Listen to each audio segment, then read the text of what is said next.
Hello மக்களே, tour போகிறதுனா எல்லாருக்கும் பிடிக்கும் தானே. ஆனால் கூகுள் மேப் பார்த்துட்டு சில இடங்களுக்கு நீங்கள் ஆசையாக போனீங்கன்னா அப்புறம் நீங்கள் திரும்பி வர்றது ரொம்பவே கஷ்டம்.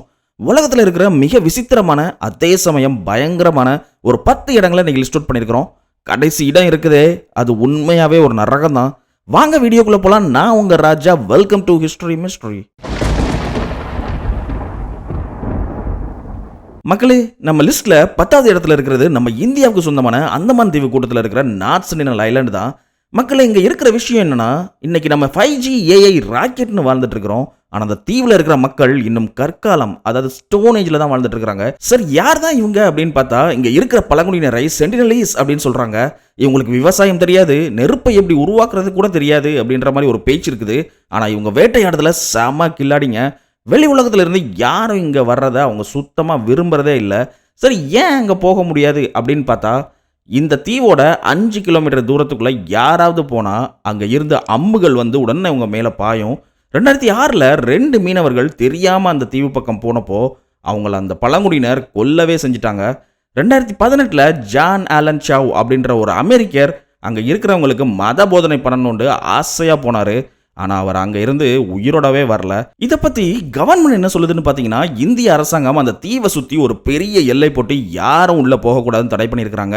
ஏன் தெரியுமா? அங்கே இருக்கிறவங்கள பாதுகாக்கிறதுக்கு மட்டும் இல்லை மக்களே, நமக்கும் சேர்த்து தான். ஏன்னா பல ஆயிரம் வருஷமாக தனித்தே வாழ்ந்த அந்த மக்களுக்கு நம்மக்கிட்ட இருக்கிற சாதாரண காய்ச்சல் இல்லைனா சளிக்கு கூட எதிர்ப்பு சக்தியே இருக்காது. நம்ம உள்ளே போனால் ஒரு சின்ன தும்மல் மூலமாக அந்த இனமே அலைஞ்சு போகிறதுக்கு வாய்ப்பு இருக்குது.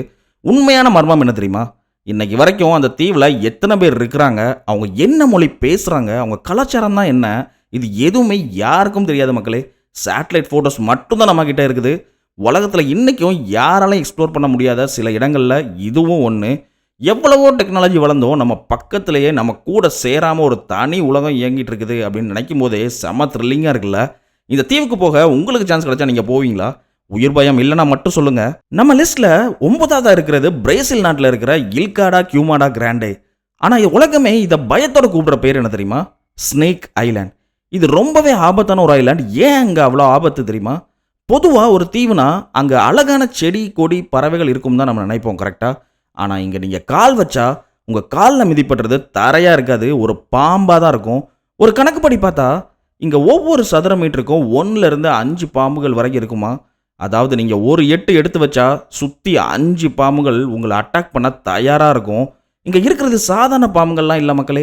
உலகத்திலேயே விஷம் அதிகமான பாம்புகளில் ஒன்றான கோல்டன் லான்ஸ் ஹெட், அந்த பாம்புகள் தான் இங்கே ரொம்பவே அதிகம். இதோட விஷம் எவ்வளவு பவர்ஃபுல் தெரியுமா? ஒரு தடவை கடிச்சா போதும், அந்த விஷம் மனுஷனோட சதையை அப்படியே மெல்ட் பண்ணிடுமா. அதாவது ஃப்ளஷ் மெல்ட்டிங் வெனாம் அப்படின்னு சொல்கிறாங்க.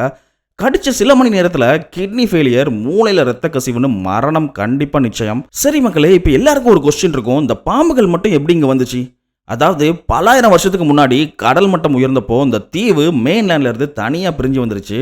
அங்கே இருந்த பாம்புகளுக்கு தரைப்பகுதியில் வேற எந்த உணவும் கிடைக்காதனால அங்கே இருக்கிற பறவைகளையே வேட்டையாடி சாப்பிட ஆரம்பிச்சது. அதுக்கு ஏற்ற மாதிரி அதோட விஷமும் பல மடங்கு வீரியமாக மாறிச்சு. பிரேசில் கவர்மெண்ட் இந்த தீவுக்கு போக பொதுமக்களுக்கு கண்டிப்பான தடையை விதிச்சிருக்காங்க. பட் நேவி ஆட்களும் சில ரிசர்ச் பண்ணுற சயின்டிஸ்ட்டும் மட்டும்தான் பெர்மிஷன் வாங்கிட்டு உள்ளேயே போவாங்க. அதுவும் ஒரு டாக்டரை கூட்டிகிட்டு தான் போகணும் கண்டிப்பாக. இங்கே ஒரு பழைய லைட் ஹவுஸ் இருக்குது மக்களே. முன்னாடி அங்கே ஒருத்தர் அவரோட குடும்பத்தோடு தங்கி வேலை பார்த்துட்டு இருந்தாராம். ஆனால் ஒரு நாள் ராத்திரி ஜன்னல் வழியாக புகுந்த பாம்புகள் அந்த மொத்த குடும்பத்தையுமே காலி பண்ணிடுச்சுன்னு ஒரு பயங்கரமான கதையும் சொல்கிறாங்க. இப்போ அந்த லைட் ஹவுஸ் ஆட்டோமேட்டிக்காக தான் வேலை செய்யுது, மனுஷங்க யாருமே அங்கே தங்குறதே இல்லை. நினச்சி பாருங்கள் மக்களே, சுற்றி கடல், தப்பிக்க வழியே இல்லாத ஒரு தீவு, அங்கே கோடிக்கணக்கான விஷப்பாம்புகள், யோசிச்சாலே நடுங்குதில்ல. ஒருவேளை உங்களை யாராவது 10 கோடி தரேன், அங்கே போய் ஒரு நைட்டு தங்கிட்டு வா அப்படின்னு சொன்னால் நீங்கள் போவீங்களா? கமெண்ட்டை சொல்லுங்கள். அடுத்ததா 8வது இடத்துல இருக்கிறது ஒரு ஏரி. ஆனால் இது மற்ற ஏரிகள் மாதிரிலாம் இல்லை மக்களே, இது ஒரு மரண குளம் அப்படின்னு தான் சொல்லுவாங்க. ஆப்பிரிக்காவோட டான்சானியாவில் இருக்கிற இந்த நேட்ரான் ஏரி, இதை மேலேருந்து பார்த்தா ரத்த சிவப்பா செம அழகாக இருக்கும். ஆனால் அந்த அழகுக்கு பின்னாடி ஒரு பயங்கரமான ஆபத்து ஒளிஞ்சிருக்கு மக்களே. சரி, இது ஏன் ரத்த சிவப்பாக இருக்குது அப்படின்ற மாதிரி நீங்கள் கேட்டால், இந்த ஏரியில் இருக்கிற தண்ணி ரொம்ப ஆல்கலைன், அதாவது காரத்தன்மை அதிகமாக கொண்டது. இதோட pH லெவல் 10.5 வரைக்குமே இருக்கும். அதாவது ஒரு அமோனியா அளவுக்கு ஸ்ட்ராங்கானது இது. இதில் ஒரு விதமான பாக்டீரியாக்கள், அதாவது ஹாலோச்சியா அப்படின்ற மாதிரி ஒரு பாக்டீரியா வாழ்கிறதால இந்த ஏரி ரத்த சிவப்பா தெரியுது. சரி, பயங்கரமான விஷயம் ஏதோ ஒளிஞ்சிருக்குதுன்னு சொன்னியப்பா, அது என்ன அப்படின்னு கேட்டா, இந்த ஏரியோட உண்மையான பயங்கரமே இதுதான் மக்களே. இதுல விழுந்த ஒரு பறவையா இருந்தாலும் சரி, ஒரு விலங்கா இருந்தாலும் சரி, அது அப்படியே கல்லா சமைஞ்சு போயிரும். அதாவது கால்சிஃபைட் ஆயிரும். இது எப்படி நடக்குதுன்னா, இந்த தண்ணில சோடியம் கார்பனேட் அண்ட் நைட்ரான் அப்படின்ற மினரல்ஸ் அதிகமா இருக்கு. இதுல இருக்கிற கெமிக்கல்ஸ் அந்த உயிரினங்களோட உடலை அப்படியே மம்மி மாதிரி பாதுகாக்கும். ஒரு பறவை இந்த ஏரியில விழுந்து இறந்துருச்சுன்னா, அதோட ரெக்கைகள், கண்ணு, மூக்குன்னு எல்லாமே ஒரு சிலை மாதிரி அப்படியே மாறிடும். பார்க்கறதுக்கு ஏதோ ஆர்டிஸ்ட் செஞ்ச கல்லு சிலை மாதிரியே இருக்கும் மக்களே. சரி மக்களே, இப்போ எல்லாத்துக்குமே ஒரு கொஸ்டின் இருக்கும். அதாவது பறவைகள் ஏன் இதில் வந்து விழப்போகுது அப்படின்னு. இந்த ஏரியோட தண்ணி ஒரு கண்ணாடி மாதிரி வானத்தை அப்படியே பிரதிபலிக்கும். அதாவது ரிஃப்ளெக்ஷன் மாதிரி காட்டும். இதை உண்மைன்னு நினச்சி பறவைகள் வேகமாக வந்து தண்ணிக்குள்ளே இறங்கும்போது அந்த தண்ணியோட டெம்பரேச்சர் அதாவது 60°C வரைக்குமே இருக்கும். அதில் இருக்கிற கெமிக்கலும் சேர்ந்து அங்கேயே அதை வந்து சாகடிச்சு சிலையாக்கிடுது. ஆனால் இங்கே ஒரு பெரிய ட்விஸ்ட் இருக்குது மக்களே. இவ்வளவு ஆபத்தான ஏரியிலையும் லெசர் ஃப்ளமிங்கோஸ் அப்படின்ற பறவைகள் மட்டும்தான் இனப்பெருக்கம் செய்ய முடியும். ஏன் தெரியுமா? அந்த பறவைகளோட காலில் இருக்கிற தோல் ரொம்ப ஸ்ட்ராங்காக இருக்கிறதுனால இந்த தண்ணி அதை ஒன்றுமே செய்ய முடியாது. மற்ற விலங்குகள் இங்கே வராததால் ஃப்ளமிங்கோலுக்கு இது ஒரு பாதுகாப்பான இடமா இருக்குது இன்னைக்கு வரைக்கும். நிக் பிராண்ட் அப்படின்ற ஒரு ஃபோட்டோகிராஃபர் தான் இந்த ஏரி ஓரத்தில் சிலையாக கிடந்த பறவைகளை எடுத்து அதை உயிரோடு இருக்கிற மாதிரி போஸ்ட் பண்ணி ஃபோட்டோ எடுத்தார். அந்த ஃபோட்டோஸ் சோஷியல் மீடியாவில் வைரலான அப்புறம் தான் உலகத்துக்கே இந்த ஏரியோட பயங்கரம் தெரிய வந்துச்சு. நினச்சி பாருங்க, ஒரு ஏரி தண்ணி பட்ட உடனே நம்ம கல் சிலையாக மாறுதுன்றது எவ்வளவு த்ரில்லான விஷயம். இயற்கையோட அந்த விசித்திரமான படைப்பை பற்றி நீங்கள் என்ன நினைக்கிறீங்க? நம்ம லிஸ்ட்டில் 7வது இருக்கிறது ஒரு பாலைவனம். ஆனால் இது சாதாரண பாலைவனம் இல்லை மக்களே. இது ஒரு நிஜமாவே ஒரு மரண பள்ளத்தாக்குன்னு தான் சொல்லணும். அமெரிக்காவோட கலிஃபோர்னியாவில் இருக்கிற இந்த இடத்துல காலை வச்சா உங்கள் ஷூவோட அடிப்பாகம் அப்படியே உருகி தரையோடவே ஒட்டிக்கும். அந்த அளவுக்கு இங்கே வெயில் சும்மா அனலாக தெரிக்கும். சரி, அமெரிக்காவில் நார்மலாக தானே இருக்கும் டெம்பரேச்சர், இங்கே மட்டும் ஏன் இவ்வளோ ஹீட்டு அப்படின்னு கேட்டால், இந்த இடம் கடல் மட்டத்திலிருந்து ரொம்ப ஆழத்தில் இருக்குது. சுற்றி மலைகள் இருக்கிறதுனால உள்ளே வர்ற சூடான காற்று வெளியே போக முடியாமல் அங்கேயே சுற்றி சுற்றி இன்னும் சூடாயிரும். ஒரு ஓவன் மாதிரி இந்த இடம் வேலை செய்து மக்களே. இங்கே ஹையஸ்ட் டெம்பரேச்சராக 56.7°C ரெக்கார்ட் ஆகிருக்குது. யோசிச்சு பாருங்கள், நம்ம ஊரில் 40 டிகிரி அடித்தாலே நம்மளால் முடியலை. இங்கே 56 டிகிரினா எப்படி இருக்கும்? சரி, இதை ஏன் மரண பள்ளத்தாக்குன்னு சொல்கிறாங்க? அதாவது 1849 தங்கத்தை தேடி ஒரு குரூப் இந்த வழியாக போயிருக்காங்க. வழி தெரியாமல் இந்த அனல் காற்றுல மாட்டிக்கிட்டு சாப்பாடும் கிடையாது, தண்ணியும் கிடையாது, ரொம்ப கஷ்டப்பட்டுருக்குறாங்க. எப்படியோ ஒரு வழியாக தப்பிச்சு வெளியே வரும்போது ஒருத்தர் திரும்பி பார்த்து குட் பை டெத் வேலி அப்படின்ற மாதிரி சொன்னாராம். அன்னையிலேருந்து இதுக்கு இந்த பெயர் வந்துருச்சு. இந்த இடத்துல ஒரு பெரிய மர்மமும் இருக்குது மக்களே. அதுதான் நகரும் கற்கள். இங்கே இருக்கிற ஒரு காஞ்சி போன ஏரி பரப்பில் ரேஸ் ட்ராக் பிளையா அப்படின்னு சொல்லுவாங்க. பெரிய பெரிய பாறைகள் தானாகவே நகர்ந்து போகும். அது நகர்ந்த தடம் பின்னாடி அப்படியே இருக்கும். ஆனால் அதை யாருமே தள்ளுறதும் கிடையாது. ரொம்ப வருஷமாக இது ஒரு பெரிய மர்மமாக இருந்துச்சு. அப்புறம் 2014 தான் கண்டுபிடிச்சாங்க. குளிர்காலத்தில் கற்களுக்கு அடியில் மெல்லிய பனி உருவாகி காத்தடிக்கும் போது அந்த பாறைகள் மெதுவாக நகர்ந்துருக்குதுன்னு. இந்த இடத்துல ஒரு 20 நிமிஷம் நீங்கள் தண்ணி இல்லாமல் வெளியே நின்னீங்கன்னா உங்கள் உடம்புல இருக்கிற நீர் சத்து மொத்தமாக காலியாகி நீங்கள் மயக்கம் போட்டே விழுந்துருவீங்க. பேட் வாட்டர் பேசின் அப்படின்னு ஒரு இடம் இருக்குதுங்க. ஆனால் இருக்கிற தண்ணியும் உப்பு தண்ணியாக தான் குடிக்க முடியாத அளவுக்கு இருக்குது. ஆனால் இவ்வளவு கொடுமையான வெயிலையும் இங்கே சில உயிரினங்கள் வாழ தான் செய்யுது. அதுதான் இயற்கையோட மேஜிக்கே. ஆனால் நம்மளை மாதிரி ஆளுங்க அங்கே ஜஸ்ட் விசிட் பண்ணவே ஒரு பெரிய தைரியம் வேணும் கண்டிப்பாக. இந்த இடத்துல ஒரு முட்டையை தரையில் உடச்சி ஊற்றினாலே ஒரு நிமிஷத்தில் அது ஹாஃப் பாயிலாக மாறிடும். அந்த அளவுக்கு இங்கே ஹீட் இருக்குது. இப்போ ஒரு விஷயம் யோசிச்சு பார்க்கலாம். அதாவது உங்கள் கார் இந்த இடத்துல பிரேக் டவுன் ஆகி நின்றுச்சுன்னா நினச்சி பார்த்தாலே பீதியாக இருக்குல்ல? கமெண்ட்டை சொல்லுங்கள் மக்களே. அடுத்ததாக நம்ம லிஸ்ட்டில் 6வது இடத்துல இருக்கிறது பெயரை கேட்டாலே அதிர வைக்கிற ஒரு இடம், எலும்புக்கூடு கடற்கரை. நம்ம ரீசெண்டாக ஒரு வீடியோ கூட டீட்டெயிலாக போட்டிருந்தோம். பட் அது எலும்புக்கூடு ஏரி இந்தியாவில் இருக்கிறது. பார்த்தவங்களுக்கு தெரிஞ்சிருக்கும், பார்க்காதவங்க பார்த்துருங்க. பட் இது என்னன்னா எலும்புக்கூடு கடற்கரை. நமீபியா நாட்டில் இருக்கிற இந்த கடற்கரைக்கு ஏன் இந்த பெயர் வந்துச்சு தெரியுமா? ஏன்னா இங்கே நீங்கள் கடற்கரையில் நடந்து போனீங்கன்னா அங்கங்கே செதஞ்சு போன கப்பலையும் திமிங்கலத்தோட எலும்பு கூடையும் தான் பார்ப்பீங்க. இது ஒரு விசித்திரமான இடம் மக்களே. ஒரு பக்கம் அட்லாண்டிக் கடல், இன்னொரு பக்கம் பார்த்தீங்கன்னா நபீப் பாலைவனம். இந்த ரெண்டும் சந்திக்கிற இடத்துல இருக்கிற குளிர்ச்சியான காற்றும் சூடான காற்றும் ஒன்னோட ஒன்று சேர்ந்து ஒரு பயங்கரமான பனிமூட்டம், அதாவது திக் ஃபாகை உருவாக்கும். இதனால் அந்த வழியாக வர்ற கப்பல் கேப்டன்களுக்கு முன்னாடி என்ன இருக்குதுன்னே தெரியாது. பாறையில் போய் மோதி கப்பல்களை அப்படியே செதஞ்சி கரை ஒதுங்கிரும். நிஜமான கொடுமை என்னன்னா, ஒருவேளை உங்கள் கப்பல் விபத்துக்குள்ளாகி நீங்கள் உயிரோடு தப்பிச்சு வந்தாலும் கூட உங்களுக்கு அங்கே மரணம் தான் காத்திருக்கும். ஏன்னா உங்கள் முன்னாடி பல நூறு கிலோமீட்டருக்கு வெறும் சுட்டரிக்கிற பாலைவனம் தான் இருக்கும். குடிக்க ஒரு சொட்டு தண்ணி கூட கிடையாது. பின்னாடி கடல், முன்னாடி பாலைவனம். இதனால தான் அந்த பகுதி மக்கள் இதை கடவுள் கோபத்தில் உருவாக்கிய நிலம் அப்படின்னு சொல்கிறாங்க. இங்கே இன்னொரு ஆபத்தும் இருக்குது மக்களே. அதாவது உலகத்திலேயே பாலைவனத்தில் வாழ்கிற சிங்கங்கள், டெசர்ட் லயன்ஸ் இங்கே தான் இருக்குது. கரையேறுற உயிரினங்களை வேட்டையாட இதுங்க ரெடியாக இருக்குமா. 1000க்கும் மேற்பட்ட பெரிய கப்பல்கள் இங்கே எலும்பு கூட செதஞ்சு கிடக்குதுன்னா பார்த்துக்கோங்க. கப்பல்கள் மட்டும் இல்லை மக்களே, முன்னாடி நிறைய திமிங்கலங்கள் கூட இங்கே கரை ஒதுங்கி இறந்து கிடக்கும். அதோட பிரம்மாண்டமான எலும்புக்கூடுகளும் கடற்கரை முழுக்க செதறி கிடக்கிறத நம்ம ரொம்பவே பயங்கரமாக இருக்கும் பார்க்குறதுக்கு. இப்போ வரைக்கும் இந்த இடம் ஒரு எக்ஸ்ப்ளோர் பண்ண முடியாத, ஒரு ஆள் நடமாட்டம் இல்லாத மர்மமான இடமா தான் இருக்குது.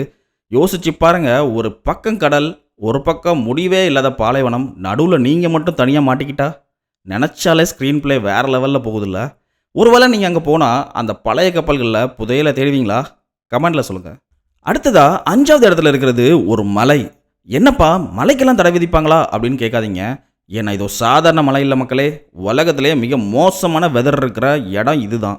இங்கே இருக்கிற மெயின் பிரச்சனையே காற்று தான் மக்களே. சாதாரணமாக ஒரு புயல் அடித்தா 100 கிலோமீட்டர் வேகத்தில் காற்று வீசும் கரெக்டாக. ஆனால் இங்கே சாதாரணமாகவே காற்று பயங்கரமாக இருக்கும்.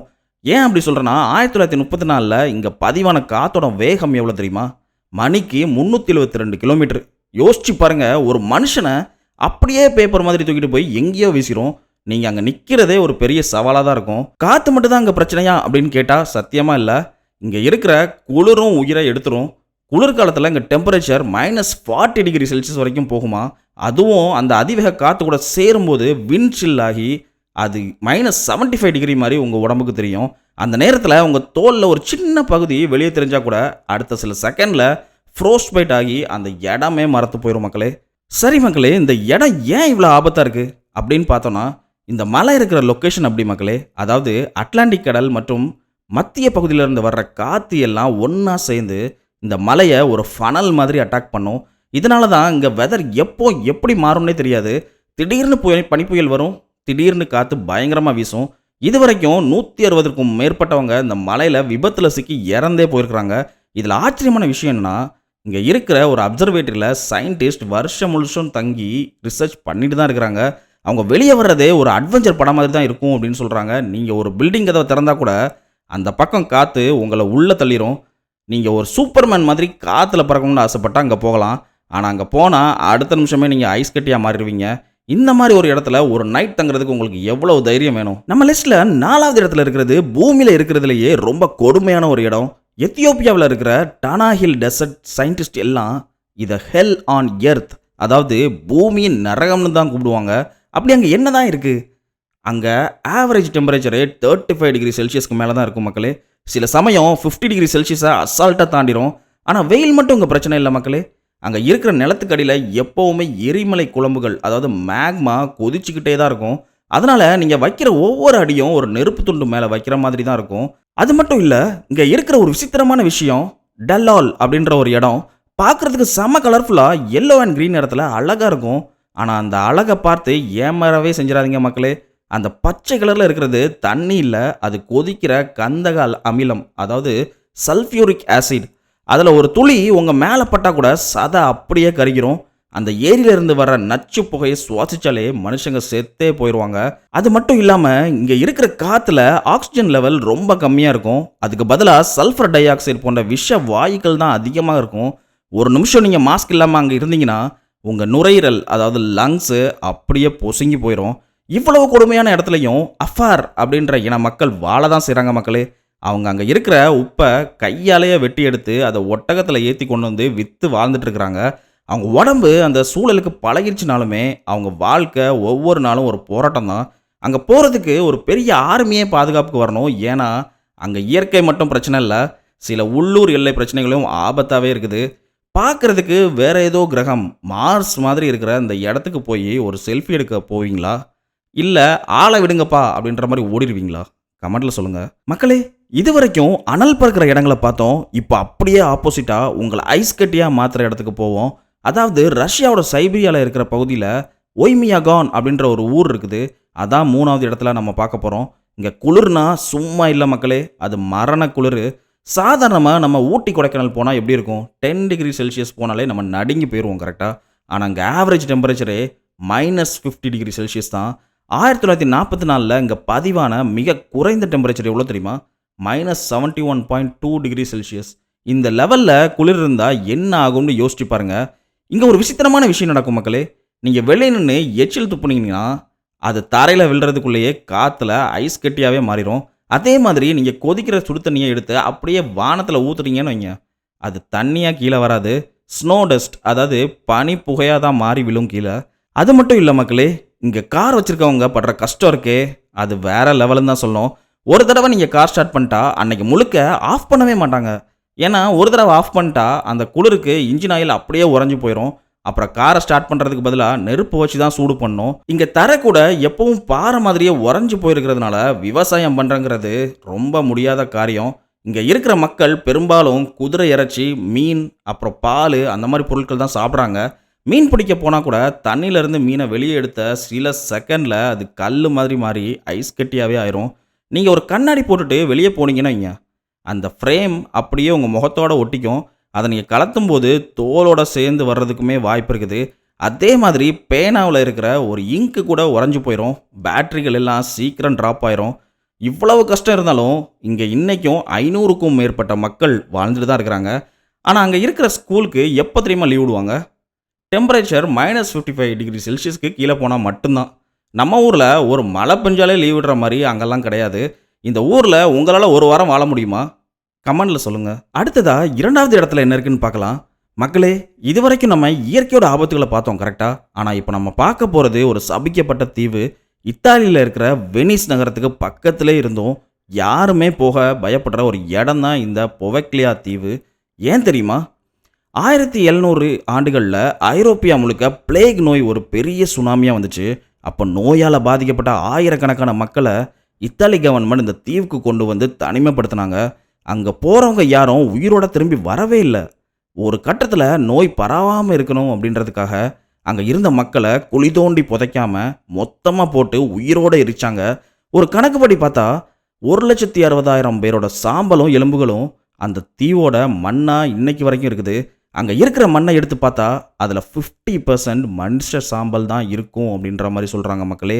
அது மட்டும் இல்லை மக்களே, 1922 இந்த தீவில் ஒரு மனநல மருத்துவமனை ஆரம்பித்தாங்க. ஆனால் அங்கே இருந்த டாக்டர் ஒரு சைக்கோன்னு சொல்கிறாங்க. அவர் அங்கே இருந்த நோயாளிகள் மேலே கொடூரமான சோதனைகள், அதாவது லோபோட்டோமி செஞ்சுருக்கிறாரு. அந்த டாக்டர் கடைசியில் ஆவிகள் என்ன துரத்துது அப்படின்ற மாதிரி கத்திக்கிட்டே அங்கே இருக்கிற ஒரு டவர்ல இருந்து குதிச்சு தற்கொலை பண்ணிக்கிட்டாரு. ஆனால் அவர் கீழே விழுந்தப்போ அவர் சாகவே இல்லையா. தரையில இருந்து ஒரு மர்மமான புகை வந்து அவரோட மூச்சு திணற வச்சு அவரை கொன்றுச்சு அப்படின்ற மாதிரி அங்கே இருக்கிறவங்க இன்னைக்கும் கதை கதையாக சொல்கிறாங்க. இந்த தீவில் நடக்கிற விசித்திரமான சத்தங்கள், அலறல்கள் காரணமாக இத்தாலிய அரசாங்கம் என்ன பண்ணாங்கன்னா பொதுமக்களை இங்கே கண்டிப்பாக போகக்கூடாதுன்ற மாதிரி தடை விதிச்சிருக்காங்க. போட் ஓட்டுறவங்க கூட இந்த தீவுக்கு பக்கம் போகவே மாட்டாங்க. மீன் பிடிக்கிறவங்க வலையில் கூட சில சமயம் மனுஷ எலும்புகள்லாம் சிக்கும்னா பார்த்துக்கோங்க. பல பேரனார்மல் இன்வெஸ்டிகேட்டர்ஸ் பெர்மிஷன் வாங்கிட்டு உள்ளே போயிருக்காங்க. ஆனால் போனவங்க எல்லாம் அங்கே ஏதோ ஒரு தீய சக்தி இருக்குது, எங்களை யாரோ கழுத்து நெரிக்கிற மாதிரி இருக்குது அப்படின்ற மாதிரி சொல்லி பயந்து பாதியிலேயே ஓடி வந்துட்டாங்க. கோஸ்ட் அட்வென்ச்சர்ஸ் அப்படின்ற ஒரு ஃபேமஸ் ஷோவோட ஹோஸ்ட் கூட இங்கே போய் ரொம்பவே பயந்து போயிட்டாரு. பல லட்சம் பேர் சாம்பல் மேலே ஒரு நைட் உங்களால் தூங்க முடியுமா? ஒருவேளை அங்கே இருக்கிற டவரில் இருந்து யாராவது உங்களை கூப்பிட்டா நினச்சாலே பீதியாக இருக்குல்ல? உங்களுக்கு பேய் நம்பிக்கை இருக்கா இல்லையான்னு கமெண்ட்டில் சொல்லுங்கள். மக்களே, நம்ம லிஸ்ட்டில் நம்பர் 1 இடத்துல இருக்கிறது ஒரு காலத்தில் செழிப்பாக இருந்து இன்னைக்கு ஒரு நிமிஷம் கூட நிம்மதியாக மூச்சு விட முடியாத இடமா மாறின உக்ரைனோட செர்னோபில். 1986 ஏப்ரல் 26 அன்னைக்கு ஒரு சின்ன டெஸ்ட் பண்ண போய் அது உலகத்தோட மிகப்பெரிய அணு உலை விபத்தாக முடிஞ்சிச்சு. அந்த இரவை ஒரு கருப்பு இரவு அப்படின்னு தான் சொல்லணும். அன்னைக்கு ராத்திரி செர்னோபில் அணு உலையில் இருக்கிற 4வது ரியாக்டர் திடீர்னு வெடிச்சு செதறிச்சு. ஹிரோஷிமாவில் போடப்பட்ட அணுகுண்டை விட 400 மடங்கு அதிகமான கதிர்வீச்சு, அதாவது ரேடியேஷன் காற்றுல கலந்துருச்சு மக்களே. அங்கே வேலை செஞ்சவங்க, அதை அணைக்க வந்த ஃபயர் ஃபைட்டர்ஸ்னு எல்லாருமே சில நாட்கள்லேயே கொடூரமான முறையில் இறந்து போனாங்க. அந்த அணு உலைக்கு பக்கத்துலேயே பிரிப்பியாட் அப்படின்ற மாதிரி ஒரு அழகான நகரம் இருந்துச்சு. விபத்து நடந்த அடுத்த நாள் அங்கே இருந்த 50,000 மக்களை கொஞ்ச நேரத்தில் வந்துடலாம், எல்லாத்தையும் அப்படியே போட்டுட்டு வாங்கன்னு சொல்லி கூட்டிகிட்டு போனாங்க. ஆனால் 40 வருஷம் ஆகியும் இன்னைக்கு வரைக்கும் அவங்களால அந்த ஏரியாவுக்கு போகவே முடியல. இன்னைக்கு அங்கே போய் பார்த்தா ஸ்கூலில் சிதறி கிடக்கிற பொம்மைகள், பாதியில் நிற்கிற ஜெயிண்ட் வீல், வீடுகள் எல்லாமே அப்படியே ஒரு கோஸ்ட் சிட்டி மாதிரியே உறைஞ்சி போய் கிடக்குது. இங்கே இருக்கிற மெயின் ஆபத்தே இந்த கதிர்வீச்சு தான் மக்களே. இது கண்ணுக்கே தெரியாது, ஆனால் உங்கள் டிஎன்ஏவை அப்படியே மாற்றிடும். அங்கே அதிக நேரம் இருந்தால் கேன்சர் வர்றது மட்டும் இல்லாமல் பிறக்கிற குழந்தைங்களுக்கு கூட பாதிப்பு வரும். இன்றைக்கும் அந்த 4வது ரியாக்டரை ஒரு பெரிய இரும்பு கவசம், அதாவது சார்கோஃபேகஸ் போட்டு மூடி தான் வச்சுருக்கிறாங்க. ஏன்னா அதுக்குள்ளே இன்றைக்கும் அந்த கதிர்வீச்சு கொதிச்சுக்கிட்டே தான் இருக்குது. ஆனால் ஆச்சரியமான விஷயம் என்னென்னா, மனுஷங்க போன அப்புறம் அங்கே வனவிலங்குகள் அதிகமாக பெருக ஆரம்பிச்சிருச்சு. ஆனால் அந்த விலங்குகளோட உடம்புலையும் அதிக அளவு ரேடியேஷன் இருந்துகிட்டே தான் இருக்குது. இப்போ சில டூரிஸ்ட் கைடு மூலமாக குறிப்பிட்ட இடங்களுக்கு மட்டும் மக்களை கூட்டிகிட்டு போயிட்டு வராங்க. ஆனால் அங்கே இருக்கிற எதையுமே நீங்கள் தொடவே கூடாது, தரையில் உட்காரக்கூடாது. முக்கியமாக எலிஃபண்ட் ஃபுட் அப்படின்ற ஒரு இடத்த யாருமே பார்க்கவே முடியாது. அதை ஒரு 5 நிமிஷம் நேரில் போய் நீங்கள் அங்கே நின்று பார்த்தீங்கனாலே அடுத்த சில நிமிஷத்துலேயே மரணம் நிச்சயம். மக்களே, ஒரு சின்ன மனுஷ தப்பு ஒரு அழகான நகரத்தையே எப்படி சுடுகாடாக மதிச்சு பார்த்தீங்களா? இந்த செர்னோபில் கதையை கேட்கும்போது உங்களுக்கு என்ன தோணுது? ஒருவேளை டைம் மிஷின் கிடச்சிச்சின்னா அந்த விபத்தை தடுக்க போவீங்களா? கமெண்டில் சொல்லுங்கள். ஸோ மக்களே, லிஸ்ட்டு கேட்டாலே அதிருதில்ல. இந்த 10 இடத்துல உங்களுக்கு எந்த இடம் ரொம்ப பயங்கரமாக தெரிஞ்சுது? கமெண்ட்டில் சொல்லுங்கள். இந்த வீடியோ பிடிச்சிருந்துச்சுன்னா லைக் பண்ணுங்கள், அப்படியே உங்கள் ஃப்ரெண்ட்ஸுக்கும் ஷேர் பண்ணுங்கள். இதே மாதிரி த்ரில்லான வீடியோவுக்கு நம்ம சேனலை சப்ஸ்கிரைப் பண்ண மறந்துடாதீங்க. அது எனக்கு இன்னும் மோட்டிவேஷன் கொடுக்கும். அடுத்து ஒரு சூப்பரான வீடியோவில் சந்திக்கலாம். Stay curious. தேங்க்யூ. பாய்.